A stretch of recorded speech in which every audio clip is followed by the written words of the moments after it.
वाहनाला अपघात झालेला आहे। वाईहून मुंबईकडे येत असताना आठवलेंच्या वाहनाला हा अपघात झाला।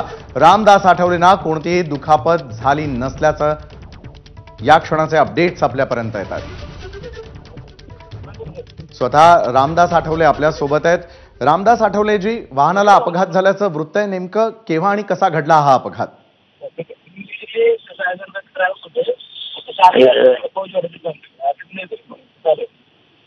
आता मी काल महाडला होतो। महाड सौदा तळ्यातल्या सत्याग्रहाचा बंद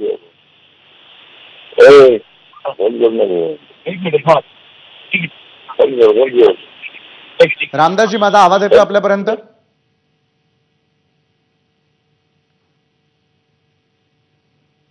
तर या क्षणाची सर्वात मोठी बातमी आपण यावेळेला पाहतोय। वाईहून मुंबईकडे येत असताना आठवलेंच्या वाहनाला अपघात झालेला आहे। फोन लाईन वरून खुद्द केंद्रीय राज्यमंत्री रामदास आठवले आपल्या सोबत जोडले गेलेले होते। रामदास आठवलेंना मात्र या अपघातामध्ये कोणतीही दुखापत झाली नाहीये। रामदासजी, माझा आवाज येतोय आपल्यापर्यंत? हा, बोला। आपला अपघात झाल्याचं वृत्त आमच्यापर्यंत पोहोचतोय। केव्हा आणि कशा प्रकारे हा अपघात झालेला आहे, यामध्ये काही दुखापत झाली आहे का आपल्याला? तर मी काल महाडमध्ये होतो। बाबासाहेब आंबेडकरांनी महाड सौदा तळ्याचा सत्याग्रह केलेला होता आणि त्याचा वर्धापन दिन प्रत्येक वर्षी आम्ही साजरा करत असतो क्रांतीभूमीवर।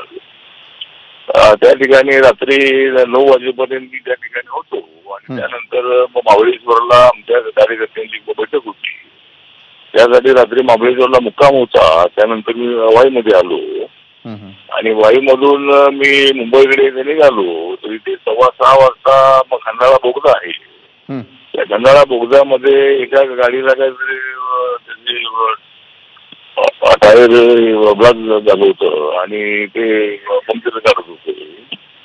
अचानक त्या ठिकाणी 2 कंटेनर थांबले आणि आमची पोलीसची गाडी जी समोर होती ती त्याला ठोकली आणि आमच्या ड्रायव्हरने ब्रेक दाबला, पण एकदम पोलीसच्या गाडीत आमची गाडी ठोकली।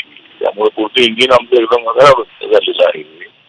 माझ्या बरोबर माझी पत्नी सीमा होती आहे, त्यानंतर तिची आई आहे आणि मामी आहे।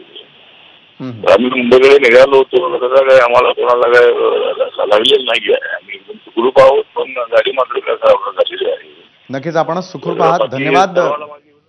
आपण एबीपी माझा बरोबर बोललात त्यासाठी। त्या अपघातात आठवलेंना कोणतीही दुखापत झाली नसल्याचं त्यांनी एबीपी माझाशी बोलताना सांगितलंय।